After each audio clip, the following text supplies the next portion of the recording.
Lenny. Very interesting po yung yung mga ideas, and we also can consider na yung iba niyang sinabi as a fact. Yun nga po, base sa kanya na ang lahat ng pagbabago ngayon na nararanasan natin, Mother Nature at saka sa buhay bilang being ng Earth na to, is a universal phenomena. Hindi lang ito nangyari sa Earth, hindi lang ito, hindi lang tayo ang nakakaramdam, hindi lang kung mapapansin natin siguro yung mga hayop, kung titignan natin, may nararamdaman din naman silang pagbabago. Yung mga halaman. So, hindi dapat tayo ganong mag-worry na parang kung may pagbabago man, hindi ito ibig sabihin kagad pagkahirap sa pamumuhay natin. At Siguro, hindi rin ibig sabihin na tayo'y gugunawin. Oo, yun. Diba? Yan kasi ang lalo na yung nakita nila yung movie na 2012 diba? Which is very disappointing. Depressing. Oo, yun. Diba?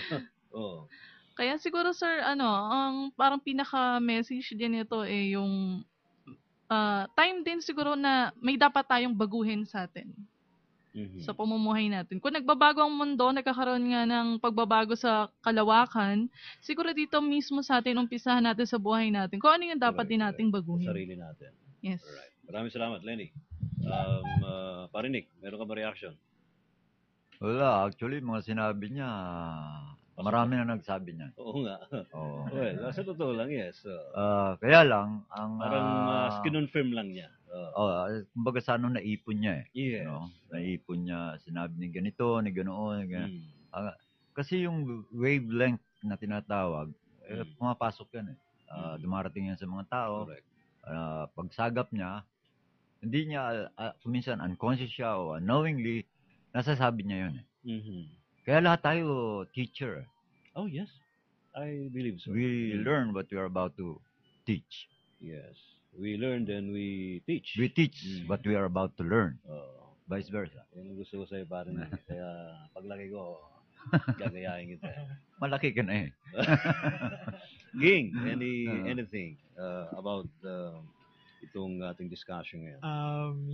Yun nga, yung discussion ni David Wilcock, very interesting nga kasi it's a compilation of all the information. Yes. All of the information from start.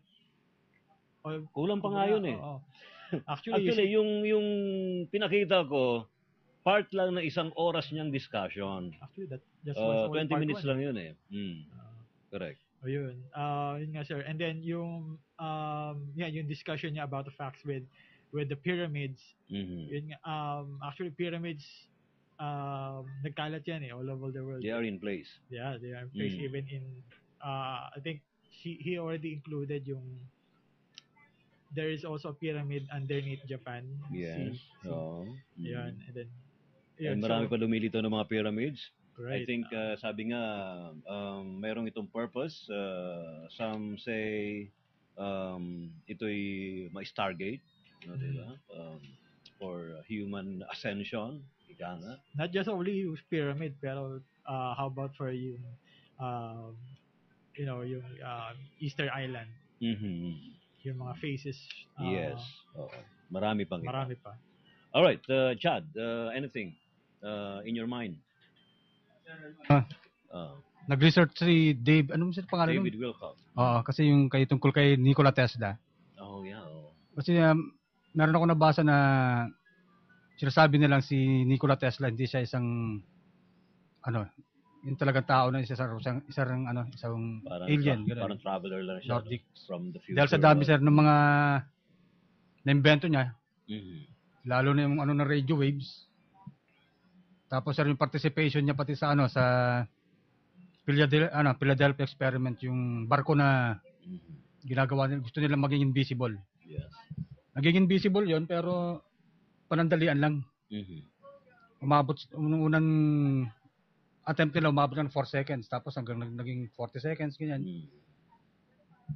May kumukontra sa sir, yung gusto nilang mangyari na kapag tinesting nila na sa pagiging invisible nun, dapat walang mga crew sa loob. Oo. Kaya baka magkaroon ng masamang epekto. Sir. Kaya nung nawala panandalian yung barko, nawala rin mga crew. Nung lumitaw, may iba-iba yung ibang crews, may nasira ng ulo, ganyan. Tapos yung iba, nadikit yung mga katawan nila sa bakal. Nalusaw eh. O sir, yung iba, pumutok yung yung katawan, sumabog. Genetic damage.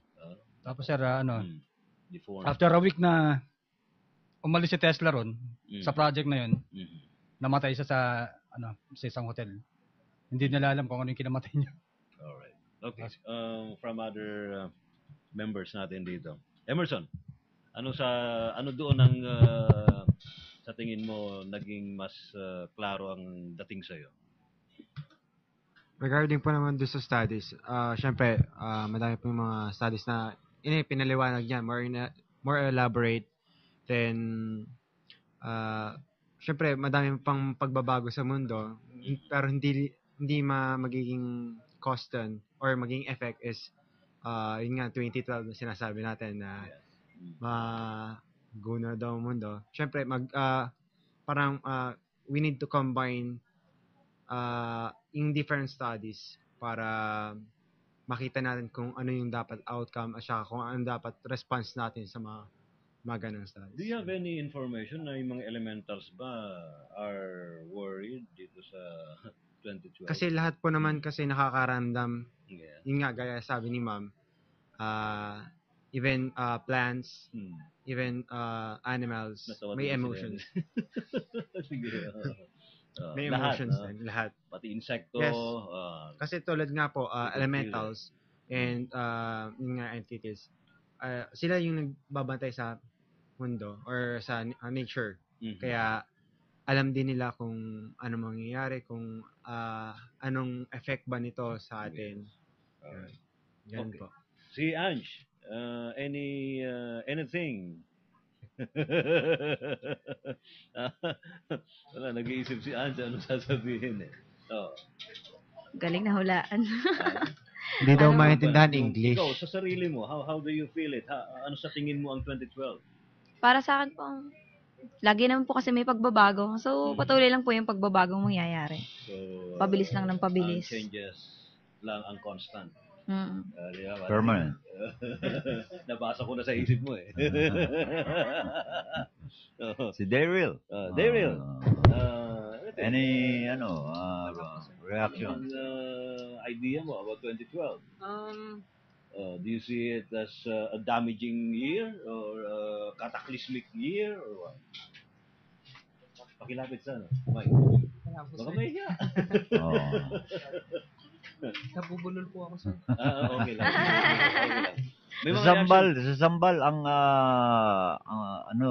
yung God ng mga kapatid natin, mga katutubo ron eh. Di ba ang tawag nila ron Malyari? Ganon. Okay. Pero kung makikita natin yung mga rebulto, kung pagmamasdan natin, ganon din yung mga sa kapatid natin mga katutubo sa Baguio. Yes. Sa Benguet, makikita natin ang shape no? Yes. Talagang may kinalaman sa mga hindi taga rito. Alright. Sa 3 minutong nalalabi na lang sa atin, parinig, talagang bitin ang isang napaka-importante siguro na dapat nating ma-realize sa ating sarili, regardless kung ano yung ating paniniwala, regardless kung ano yung ating relihiyon, ay yung tinatawag na second coming of Christ. Ang binanggit nga rito is, it is not, there's no Christ. Parang gano'n, no? Parang hindi darating. Second coming, yung tayo.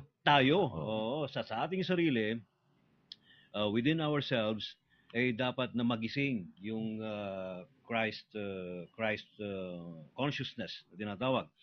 And meron nga nag-text sa atin dito, si Jano ng Dagupan City. According to him, the second coming of Christ is a metaphor.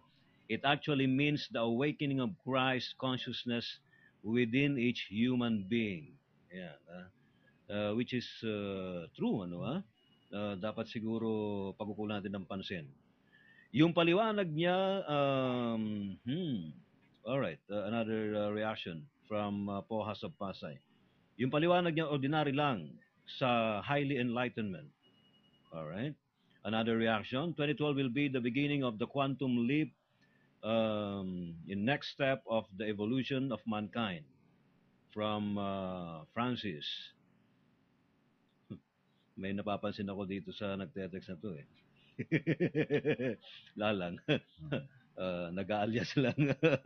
Okay. Yung messages and ideas si David Wilcock ay pareho sa mga nakasulat sa book 1, 2, and 3 ng Conversations with God of Neil Donald Walsh. Well, nabasa ko na rin yung librong yun. Very enlightening din yung naturang libro. And dapat talaga open lang ang ating kaisipan. Yun ang pinakamahalaga. Yes, Maging tayo, open-minded. Maging open. No? And thank you kay Belin. Sa pinadala sa ating bumabaha tayo ng pansit ngayon. Belin Yukoko. Ayan, maraming salamat sa iyo. And sabi nga niya, yes, David Wilcock pala. Ayan, and I will watch the video. Mukhang hindi niya nahabol. And kanina pala, 4 o'clock p.m., ewan ko lang kung napanood ng iba natin mga babae. Kasi may interview sa atin ng ABS about psychic healing. Very short interview lang. And yun nga, hindi ko napanood eh. May newscast eh.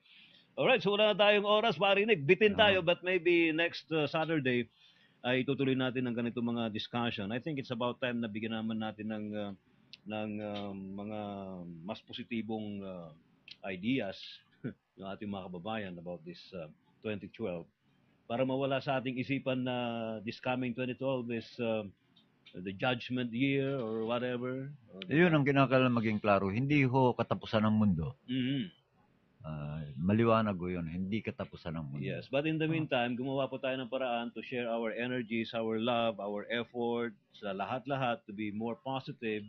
And we do the meditation every day. Merong ano ba yun, Lenny? Meditation sa buong mundo na they proposing na karoon ng daily meditation every 7 p.m. 7 p.m. the first Sunday of the month. Di ba? Yun yung video about the awakening, di ba? To 2012. Alright. Pero whether we like it or not, talagang magkakaroon po ng pagbabago dahil wala naman ng pagbabago, kundi pagbabago lang eh. Yeah, constant yun eh. That's the only permanent thing in this world. Alright, maraming salamat sa ating mga nakasama ngayon dito.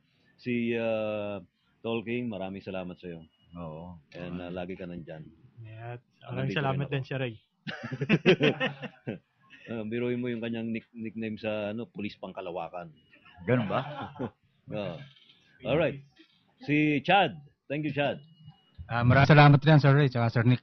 More power sa original na misteryo. Wala na yata isa eh. Wala yata nanood eh.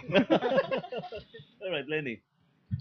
Maraming salamat po, Sir Ray, Sir Nick, at sa lahat po ng tagapakinig ng misteryo. May the force of divine light be with us. Yes, thank you. Si Emerson. Emerson. Susunod sa atin. Thank you din sa mga tagapakinig ng Misteryo. Sana laging support tayo ng Misteryo dito sa DZRH. Sana kung may mga talent scout na nakikinig dyan, willing si Emerson na maging artista. Ange, maraming salamat. Maraming salamat din po, Sir Ray and Tatay Nick. At saka po sa lahat ng mga tagapakinig and happy 5th anniversary po. Si Daryl. Daryl, thank you so much. At nakadalaw ka and kasama ka mamaya. Yes, sir. Thank you po sa mga... Thank you. Okay. Si She, nasa Cebu na yata eh. Cebu na ba?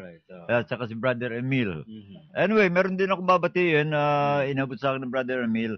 Nexus Group of Marketing Management from Taguig City University. Si Leon Joy Ronido. Mary Grace Lapitan, si Jenny Rose Aranco, na Marvin Tuzon. Thank you for listening. Ayan na si She. From Cebu. Cebu. Thank you, She. Si ano ka na? Maraming salamat.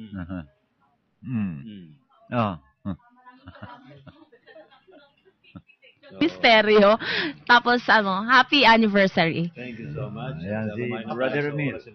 Pabulan sir yung mga taga-Palawan na Hugo family at saka Kibing. Salamat po. Alright, gusto mo naging kwaro sa ating Guardian Diamond Crystal, pwede ba kayo mag-text sa